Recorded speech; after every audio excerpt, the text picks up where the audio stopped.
আচ্ছা, এখানে হচ্ছে মূলত চ্যাপ্টার 24টা হচ্ছে অপশনস। এখন এই প্রসেসটা আমার কেন দরকার সেটি একটু বলি তোমাকে। যে তুমি জানো একটা প্রজেক্টের এনপিভি পজিটিভ, তার মানে হচ্ছে আমি এই প্রজেক্টটা নিয়ে কাজ করব। কিন্তু এরকম হতে পারে না যে আমি আসলে এই প্রজেক্টটা নিয়ে কখন কাজ করব, এখনই কাজ করব নাকি 5 বছর পর 2 বছর পর কাজ করব, কখন কাজ করলে আমি ম্যাক্সিমাম আউটপুট পাবো। অথবা আমি একটা প্রজেক্ট শুরু করে দিচ্ছি, এই প্রজেক্টটার আমার 1 বছর পর 2 বছর পর অবস্থা কীরকম হবে, ওইটা কি প্রফিটেবল হবে নাকি ওইটাকে আমার মানে সেল করে দেওয়া উচিত, মানে এইসব আমরা কিছু হচ্ছে ক্যালকুলেট করে থাকি আমরা যখন একটা বিজনেসে যাই। তো এইখানে মূলত এইটাই যে আমি আমার প্রজেক্টটা কখন শুরু করব, কখন সেল করলে আমার জন্য ভালো হবে, এইখানে এটাই মূলত বোঝাচ্ছে।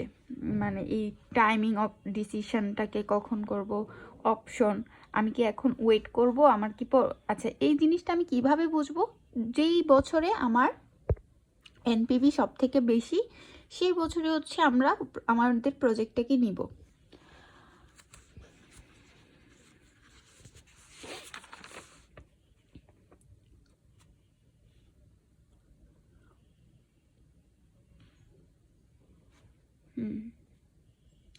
তারপর টাইমিংয়েরটা তুমি হয়তো এমনিই পারবা, এই জন্য আমি আর ডিসক্রাইব করলাম না।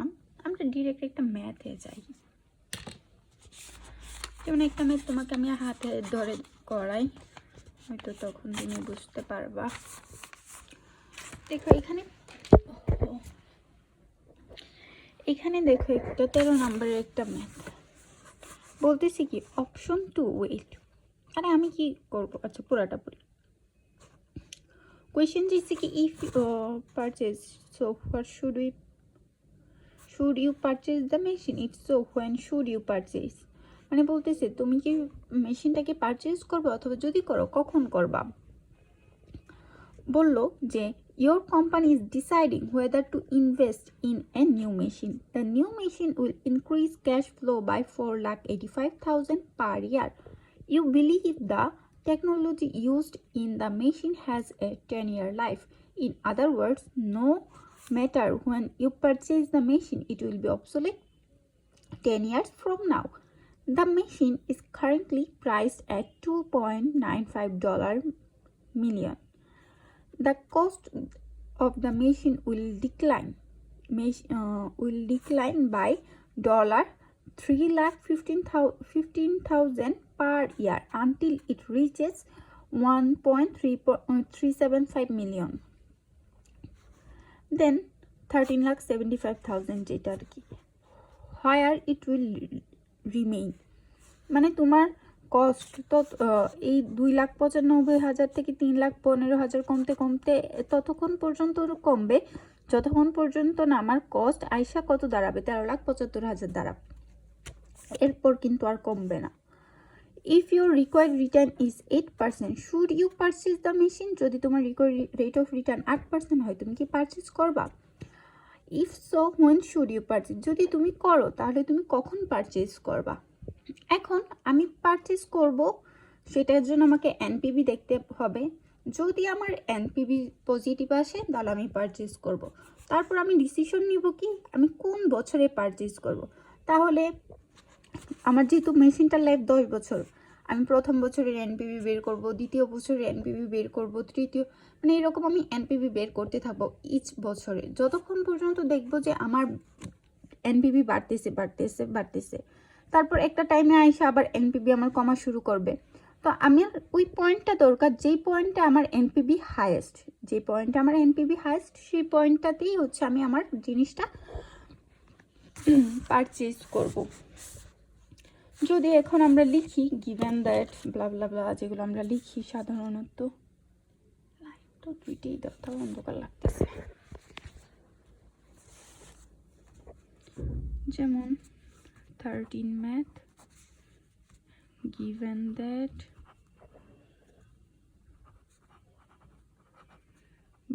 that ক্যাশ ফ্লোস হচ্ছে গিয়ে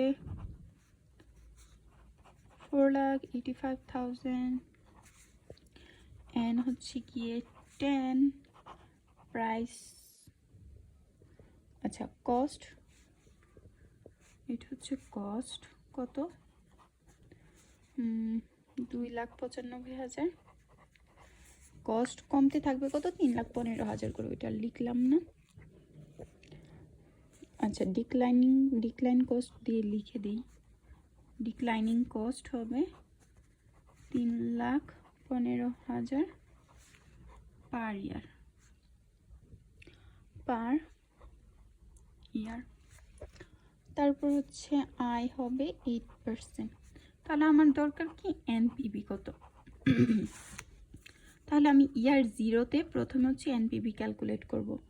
এনপিভি ক্যালকুলেট কিভাবে করব, মাইনাস কস্ট, সূত্র কিন্তু অবশ্যই লিখে নিব, নাহলে কিন্তু ম্যাম নাম্বার দিবে না। এখন আমার ক্যাশ ফ্লো কত, এটা কিন্তু প্রথম বছর থেকে কমা শুরু করবে, আমি কিন্তু 0 ইয়ারের কাজ করতেছি। 4,45,000।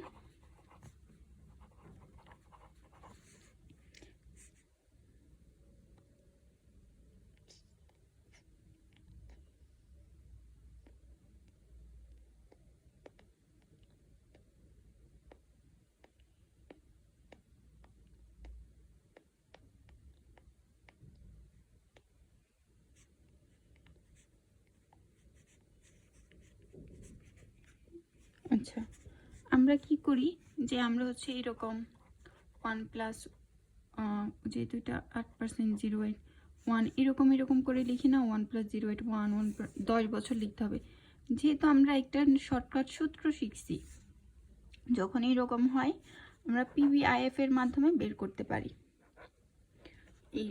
এটা দিয়ে আমরা একসাথে বের করে নিতে পারি। এফ এ 8% 10। তো আমরা এখন ক্যালকুলেট করলাম, এটা ক্যালকুলেট করব কিভাবে, 1 divided by 0 8 1 1 plus 0 8 minus n কত -10। এটা করলে আসতেছে হচ্ছে 6.7101। এটা ক্যালকুলেট করার পর এটা থেকে এটা মাইনাস করার পর আমার আসতেছে 304398.5 পজিটিভ। যেহেতু এনপিভি পজিটিভ আমি পারচেজ করব। এখন আমি কখন পারচেজ করব সেটার জন্য হচ্ছে আমাকে বের করতে হবে ইয়ার 1 এর এনপিভি। এখন ইয়ার 1 এ কি হয়েছে, যে আমার কস্ট কমতে থাকবে 3,15,000। তাহলে এটা থেকে 3,15,000 বাদ দিব, 3,15,000 বাদ দিলে আসে 2,63,5,000 প্লাস হচ্ছে 45,000। এখন দেখো এটা যেহেতু ইয়ার 1 এরটা বের করতেছি, তার মানে কি এখানে 10 থেকে কিন্তু 9 এসে পড়বে, কারণ আমি এখানে 9 বছরেরটা নিচ্ছি। 8% 9। এখন ম্যাম আবার এখানে 1 প্লাস 0.8 দিয়ে ভাগ করতে বলছে, তো এটা একটি সূত্রেরই অংশ, হয়তো এটাই শর্টকাট নিয়ম যে আমরা একসাথে না করে এইভাবে করতে পারি।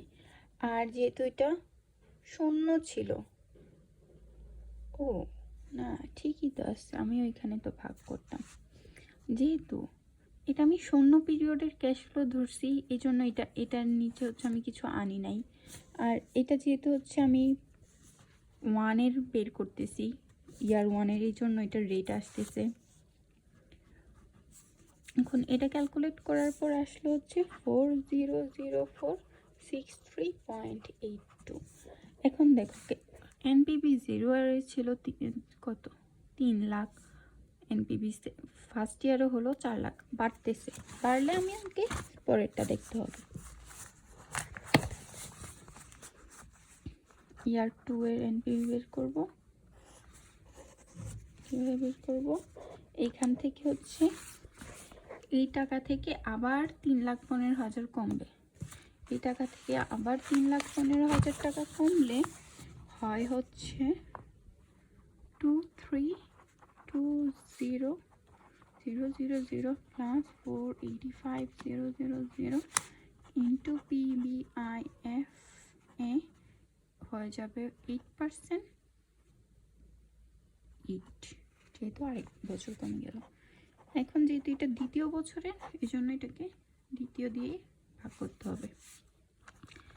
এটা করলে আসতেছে, আচ্ছা সরি, এখানে ছিল 3,65,506.02। এটাও কিন্তু এই যে এটা থেকে 3,04,000 থেকে 3,65,000 আসছে। তারপর এটা করার পর আসলো 4,04,063.82। এটা আসলো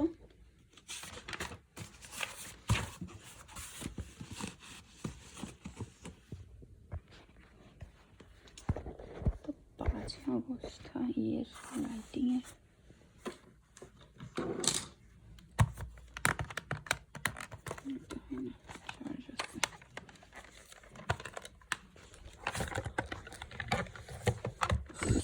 সরি কিন্তু ক্যানজাম।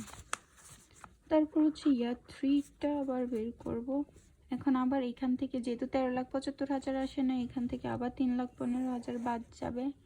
বাদ গেলে হয় 2,000,005 প্লাস 485,000 গুণ PBIF এ 8%, 7, 1.083। তারপর এখানে কত হলো 412,863.796। এটা আসলো। দেখো এখনো কিন্তু এটা থেকে এটা ইনক্রিজ, তাহলে আমাকে আবার পরের বছরটা বের করতে হবে। যেহেতু এটার কষ্ট 13,75,000 আসেনি এখনো, তাহলে আমি এখনো এখান থেকে 3,15,000 বাদ দিতে পারবো। বাদ দিলে আসতেছে হচ্ছে তো প্লাস 485,000 ইন্টু PBIF এ 8%, 6, 1.084 করার পর আসলো কত 4,05,807.51। এখন দেখো এনপিবি ছিল 4,12,000, এনপিবি কিন্তু কমতেছে। এখন তুমি যদি আবার 5 ইয়ারে করো দেখবা যে এনপিবি আরও কমতেছে। 5 ইয়ারে করলে এনপি করতে হবে না, আমি তোমার বোঝানোর জন্য লিখতেছি শুধু অ্যামাউন্টটা। এটা আসতেছে, তার মানে কি এনপিবি 4 লাখ থেকে 3 লাখ কমে আসতেছে। তার মানে আমার এই ইয়ার 3তে আমার সব থেকে বেশি এনপিবি, যেহেতু ইয়ার 3তে আমার সব থেকে